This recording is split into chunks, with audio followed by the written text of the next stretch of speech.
Bismillah, alhamdulillah, wa sallallahu ala rasulillah, la hawla wa la quwwata illa billah. Rabbi shrah li sadri wa yassir li amri wa hlul 'uqdatan min lisani yafqahu qawli. Subhanaka la ilma lana illa ma 'allamtana innaka antal alimul hakim. Allahumma 'allimna ma yanfa'una wanfa'na bima 'allamtana wa zidna ilma. Khawati ikhwani, assalamu alaikum wa rahmatullahi ta'ala wa barakatuh. Donc comme à l'habitude, on va essayer de répondre à certaines questions que nous avons sélectionnées. On reçoit beaucoup de questions, donc on essaie de sélectionner les plus pertinentes, je dirais. La première, elle me dit mon mari et moi sommes mariés pendant le Ramadan. Simplement, il n'a pas averti sa mère de peur de sa réaction. Je suis tombée enceinte directement après notre union.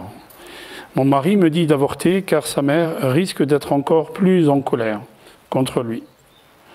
Seulement pour moi, ce n'est pas une raison valable. De plus, si sa mère lui dit de divorcer, il le fera alors que pour moi, ce n'est pas une raison pour divorcer non plus. S'il vous plaît, éclairez-nous. Barakallahu fikum pour la question. Bon. Allah subhanahu wa ta'ala dit dans le Coran وَلَا تَزِرُ وَازِرَةٌ وِزْرَ أُخْرَى. N'enchaînez pas après un péché un autre péché. Donc si le frère qui s'est marié là sans avertir sa mère ou sans l'agrément de sa mère, il faut quand même chercher l'agrément de ses parents dans le mariage. Parce que tes parents resteront toujours tes parents jusqu'à la fin de ta vie. C'est pas bien de se marier alors que les parents ne sont pas d'accord. Puis après, tu vas devoir choisir entre tes parents et ton épouse. Non, il faut faire les choses correctement. Maintenant, si vous êtes marié malgré l'opposition de ta maman ou de votre maman, il n'est nullement question d'avorter. Même en cas d'adultère, en cas de fornication, on n'a pas le droit de faire tomber le bébé. Pourquoi on fait tomber le bébé? Parce qu'on ne peut pas l'assumer, parce que si on ne peut pas l'assumer, c'est pas vous qui l'assumez, c'est Allah. Un bébé qui vient au monde, il ramène son risque avec lui, sachez-le.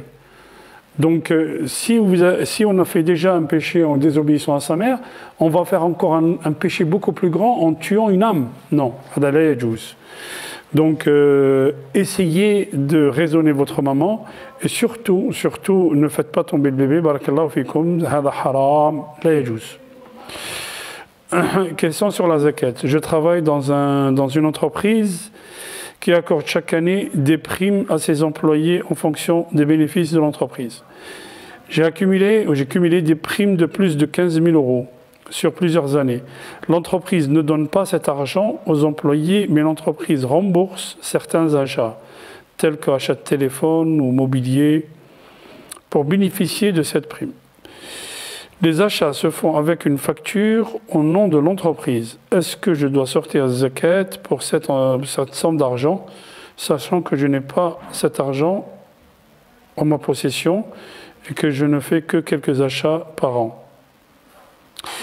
Alors, si vous n'avez pas la capacité d'avoir l'argent en main, non. Le jour où vous toucherez cet argent, vous sortirez zakat. Mais pour l'instant, vous ne l'avez pas. Donc vous devez payer la zakat quand vous l'aurez, Inch'Allah. Pour l'instant, vous ne l'avez pas, Aïnan, vous ne l'avez pas cet argent. Donc vous sortirez zakat quand vous aurez cet argent. Ma mère possède 3 appartements au Maroc. A-t-elle le droit de m'en offrir un à moi seul, de son vivant? Il ne profitera donc pas à mes frères et sœurs, car j'ai un petit frère autiste et qu'il sera à ma charge, Inch'Allah, à la mort de ma mère. Il y a un hadith célèbre rapporté par Bukhari ou Muslim, hadith Nu'man bin Bashir.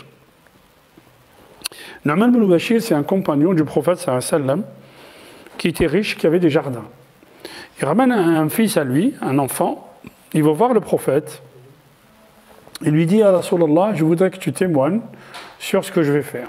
Il lui dit quoi? Il lui dit, je veux donner Hadal Bustan, je veux donner ce jardin-là, et quand on dit jardin, c'est à perte de vue, si vous voulez, à mon fils. Le prophète, il lui dit, est-ce que tu as d'autres enfants que lui? Il lui dit, Naam, ya Rasulallah, oui, bien sûr. Il lui dit, Hada jourun fashhad alayhi ghayri. Ceci est une injustice, demande à quelqu'un d'autre de témoigner. Les ulama, en donnant l'explication de ce hadith, ils disent, le prophète ne lui a pas dit ne fais pas, mais il lui a dit c'est une injustice. Ça veut dire quoi? Fil hiba, dans la donation de ton vivant sur ton argent, tu peux donner, il n'y a pas de problème. mais c'est une injustice sur laquelle Allah il va te demander des comptes. Donc la personne qui va faire ça va créer de la jalousie, de l'animosité entre les frères. Le mieux, c'est de ne pas le faire. Mais si est-ce qu'elle a le droit? Oui, elle peut le faire. Mais ce n'est pas bien. Okay? Ce n'est pas une bonne chose de donner un enfant sans les autres. C'est vraiment créer un conflit après le départ de la mère. Alors, comment gérer les intérêts bancaires que l'on reçoit en fin d'année? Les intérêts bancaires, d'abord, regardez bien, on les appelle des intérêts, donc c'est un mot positif. Alors que riba, c'est ça, hein? Riba haram fi l'islam. Donc il faut appeler les choses par leur nom. Vous voyez? Donc les intérêts, c'est haram. Allah subhanahu wa ta'ala, ce qu'il faut, c'est prendre ces intérêts, ne pas les laisser à la banque, et les mettre dans des œuvres charitables, des œuvres publiques, je dirais. Vous voyez? Dans des œuvres charitables, vous les donnez, mais ça ne compte pas comme sadaqa. Voilà, c'est tout. Mes parents ont adopté une petite fille. Elle avait 3 mois, aujourd'hui elle a 28 ans. Sauf que mon père lui a donné notre nom de famille. Aujourd'hui, cette fille ne vit pas avec nous. Elle fait sa vie et la mène très mal. Mon père a-t-il bien fait de donner son nom de famille à la fille qu'il a adoptée? Faut-il qu'il fasse le nécessaire pour qu'elle récupère son nom de jeune fille? Alors là, il y a plusieurs questions. Ce papa, il a récupéré une fille et lui a donné son nom. Ça, en islam, non. Il a récupéré la fille, c'est une bonne chose. Il a éduqué, et ça devient une obligation pour lui puisqu'il l'a récupéré, donc il doit l'éduquer. Okay, mais il ne doit pas lui donner son nom. Alors, il y a des gens qui ne sont pas musulmans qui nous disent l'islam ne reconnaît pas les enfants adultérins, il les laisse pour compte. Non, ce n'est pas vrai. Allah subhanahu wa ta'ala dit si vous ne connaissez pas leurs parents, ce sont vos frères en religion, votre frère en islam. On doit les entretenir, ces gens-là. Sauf qu'on ne lui doit pas donner son nom. Pourquoi? Cette fille qui porte le nom de, je dis n'importe quoi, de Monsieur X, peut-être qu'elle a un frère de son père biologique qui est Monsieur Y. Donc ce frère, il va s'appeler Y. Il va rencontrer cette fille qui s'appelle X. Il ne pensera jamais que c'est sa sœur. Donc il peut se marier avec elle. C'est ça ce que prévoit l'islam, c'est ça ce que prévient plutôt l'islam. Donc l'islam, il va au-devant des problèmes, avant qu'ils arrivent.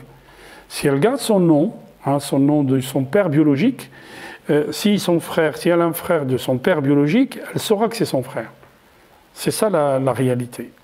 Okay? Si elle porte le nom de son père adoptif, elle a changé, si vous voulez, sa filiation.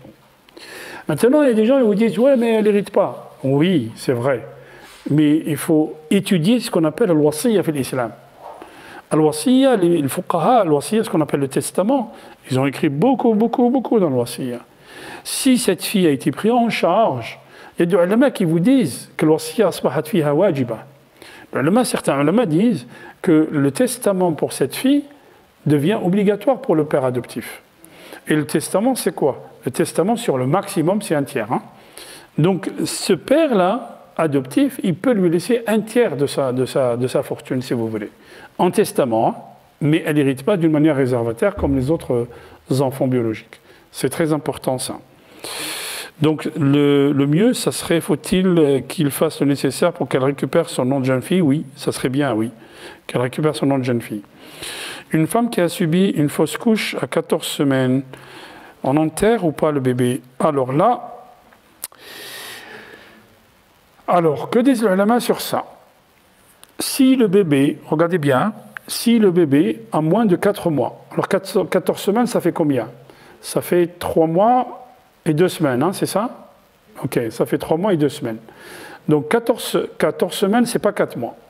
Donc les ulama, ils disent, au-delà de 4 mois, au-delà de 4 mois, l'ange a insufflé la vie, le ruh, l'âme dans ce bébé-là. Donc il devient un être. On doit l'enterrer. Okay, on doit l'enterrer. Il y a même des savants qui disent qu'il faut lui donner un nom parce que le jour du jugement, il sera appelé. Il sera appelé par son nom et il va aussi, ce qu'on appelle yashfa'u li walidayhi, il va aussi intercéder pour ses parents. Donc c'est très important. Avant 4 mois, on n'enterre pas. Okay, c'est dam qui est sortie, c'est une tranche de viande si vous voulez. Sauf, le ulama dit sauf, si on a vu une création, si on a vu khilqa, c'est-à-dire on a vu une main qui s'était formée ou un visage qui s'est formé, là on enterre. Mais si on n'a pas vu ça, non, on n'enterre pas. Au-delà de 4 mois, oui, on enterre. Alors il faut faire attention parce que là on va arriver, plus les mois avancent, on va arriver sur le mort-né. Alors le mort-né, il y a ce qu'on appelle en héritage l'istihlal. L'istihlal, c'est l'initiation, voilà. C'est est-ce qu'il s'est initié, si vous voulez, le bébé, est-ce qu'il a éternué? Est-ce qu'il a fait un cri? Est-ce qu'il a...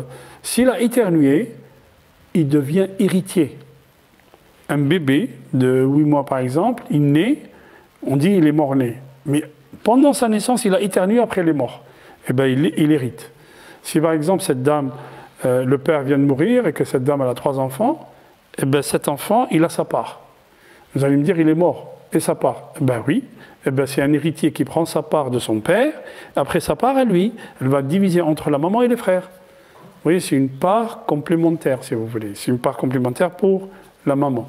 S'il est mort-né, s'il n'a rien fait, il n'a pas éternué, il n'a pas pleuré, il n'a pas crié, donc celui-là, la yarith.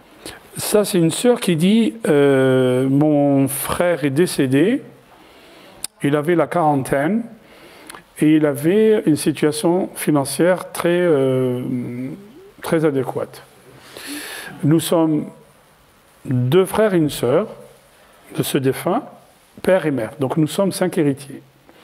Chez le notaire, il nous a dit, voilà, il y a 5 parts pour chaque héritier. Est-ce que je dois laisser ma part aux parents? Parce que mes parents, ils font tout pour que je leur laisse ma part.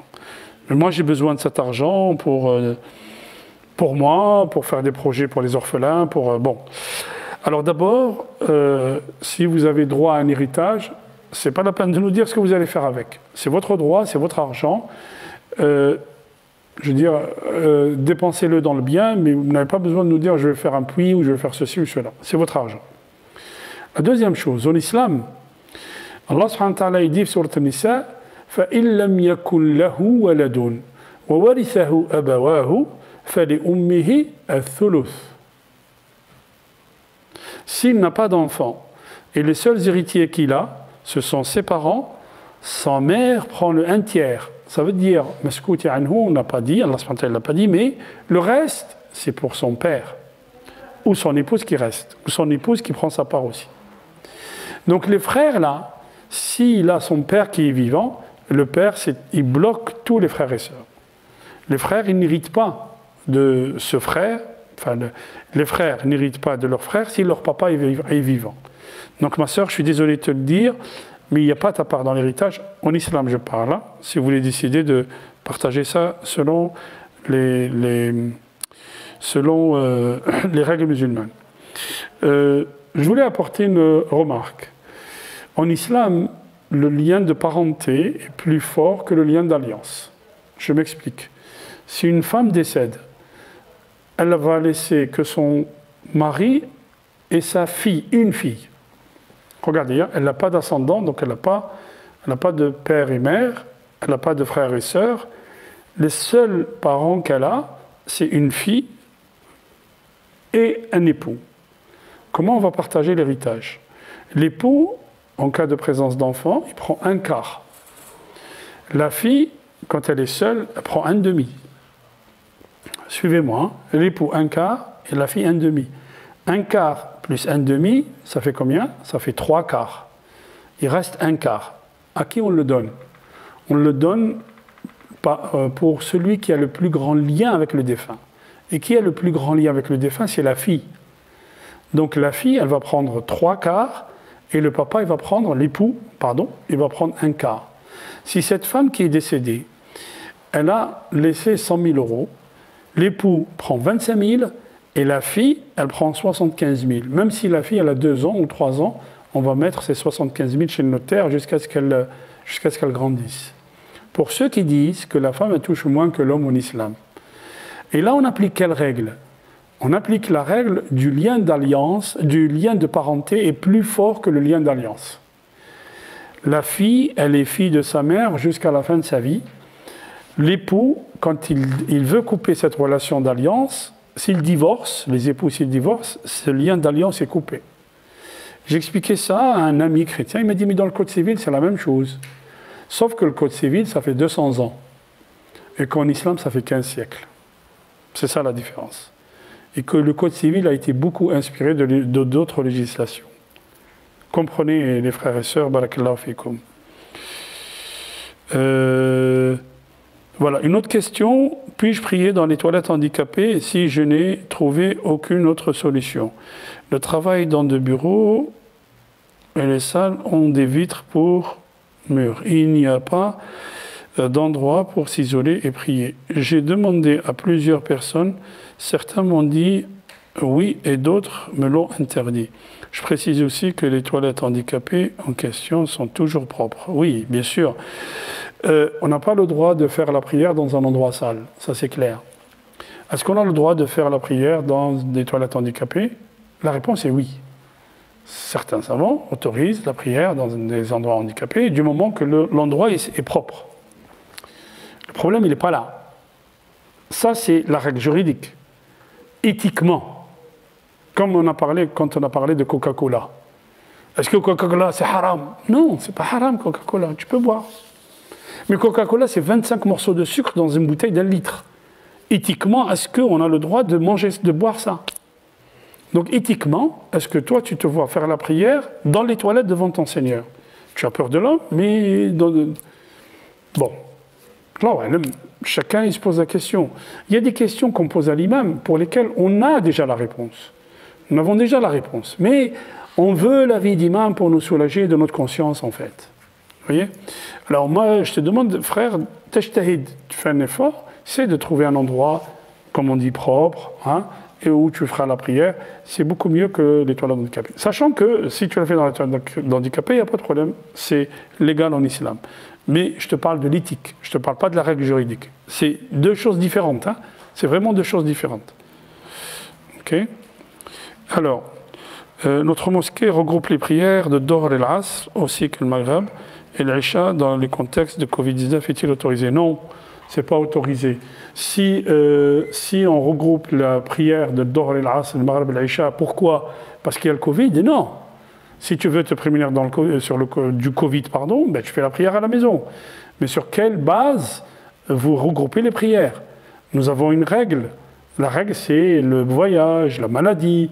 Est-ce que vous êtes malade? Non. Vous voulez vous prémunir contre le virus. D'accord. Ben, fais Dohr et après tu fais l'Asr. Qu'est-ce que ça change si tu fais Dohr et tu fais l'Asr tout de suite après? Ça change quoi? Qui t'a donné le rukhsa? Et tout le fuqaha dit ça. Hein, c'est pas... Donc je ne vais pas m'étaler sur le Mundhir, ce qu'il a dit. Bon, je ne vais pas m'étaler sur ce qu'on dit le fuqaha. Mais normalement, on doit avoir une excuse. Okay? Et le hadith d'Ibn Abbas, qui est toujours... qu'on évoque tout le temps, que Ibn Abbas, il a dit, le prophète sallallahu alayhi wa sallam a rassemblé les prières à Dohr al-Asr, le Maghrib al-Isha, min ghayri matarin wala safar, c'est-à-dire sans qu'il y ait une tempête, sans qu'il y ait de pluie, et sans qu'il soit en voyage. Et quand on lui a dit pourquoi il a fait ça, le prophète sallallahu alayhi wa sallam, il a dit arad an yarfa al-haraj an ummatihi, et il voulait lever la gêne sur sa communauté. D'accord? Mais justement, le hadith, il s'applique quand il y a le sabab, justement. Hein, donc, est-ce qu'on doit, pareil, j'en ai parlé fait le khutbah, on ferme la mosquée subh, on ferme la mosquée fait le maghrib ou l'isha, on fait Dohr ou l'asr. Mais c'est quoi ce fiqh? C'est quoi cette façon de penser? C'est quoi cette façon de gérer les lieux de culte? C'est la ilaha illallah. Soit le lieu de culte est fermé, et encore, il y a des fuqaha qui disent que le lieu de culte ne doit jamais fermer complètement. Au moins un minimum de gens, 2, 3, qui font la prière. Parce que iqamat salat, min iqamat ad-din. Accomplir la prière, c'est élever notre foi, élever notre religion. C'est très important. Ok? Sujet des interdits vestimentaires pour l'homme, l'or, la soie, autres. Salam alaikum les frères, le port d'accessoires contenant de l'or. Alors, Rasul sallallahu alayhi wa sallam, il dit hadhani haramun ala dhukuri ummati. Il y a deux choses qui sont interdites pour les hommes, l'or et la soie. Point. On ne rentre pas dans des polémiques stériles. Un homme, il ne met pas de l'or. Point. L'or, c'est pour les femmes et la soie, c'est pour les femmes. Okay, tout simplement, c'est pas la peine d'aller chercher midi à 14h. Voulant savoir comment je peux faire mes prières à l'heure, sachant que je suis une lycéenne et sollicite de la faire lorsque je rentre chez moi. Non, la prière, on ne la fait pas quand on rentre chez soi, la prière, on la fait à l'heure. Le problème, mes chers frères, mes chères sœurs, on ne connaît pas les horaires de prière. L'horaire de prière de Dohr, qui commence à 13h30 ou 13h40, par exemple, il va jusqu'à l'Asr. 17h45 aujourd'hui, l'Asr chez nous, là, jusqu'à l'Asr, 18h. Tout ça, c'est l'heure de Dohr. Tu n'es nullement obligé, bien sûr, salat, la meilleure salat, c'est de la faire au début du temps, quand le temps rentre. Mais si tu fais la prière à 15h, à 16h, tu fais la Dohr à 17h, tu es toujours dans le temps. Beaucoup de gens pensent que le temps de prière, c'est quand l'adhan est... Non, quand yurfa'u l'adhan, quand le mu'addin il appelle à la prière, il indique que le temps de prière est rentré. C'est-à-dire qu'avant que le temps de prière soit rentré, la prière n'est pas valide. Si tu fais la prière de Dohr à midi, non, c'est pas bon. Il faut que le temps rentre. Mais le temps de prière, Allah subhanahu wa ta'ala nous a donné un laps de temps très important. Okay. Après, il y a l'adhar, il y a l'udhr, et l'udhr, daroura tuqaddaru biqadariha. La permission, elle est donnée à celui qui a un problème, effectivement. Mais le problème, il y a une différence entre un chirurgien ou une infirmière qui travaille en bloc opératoire et une coiffeuse. Les deux nous ont demandé est-ce qu'ils peuvent faire une prière à l'avance. Ben, pour les uns, oui, pour les autres, non. Pour les uns, parce que s'il rentre en salle d'opération et qu'il a ouvert quelqu'un, il ne peut pas le fermer alors que le temps de l'Asr va rentrer, il n'y a pas de problème là-dessus. Il peut faire la prière avant de rentrer en salle d'opération. Mais pour une coiffeuse, attendez, c'est quoi le problème? C'est de couper les cheveux? Non. Donc, daroura tuqaddaru biqadariha. La nécessité se mesure à sa juste mesure. J'espère avoir répondu à vos questions. Merci à vous. Barakallahu fiikum. Subhanakallahumma bihamdik. Nashhadu an la ilaha illa anta nastaghfiruka wa natubu ilayk. Subhana rabbika rabbil izzati amma yasifun wa salamun ala al-mursalin walhamdulillahi rabbil alamin. Et à la semaine prochaine, Inch'Allah. Assalamu alaikum wa rahmatullahi ta'ala wa barakatuh.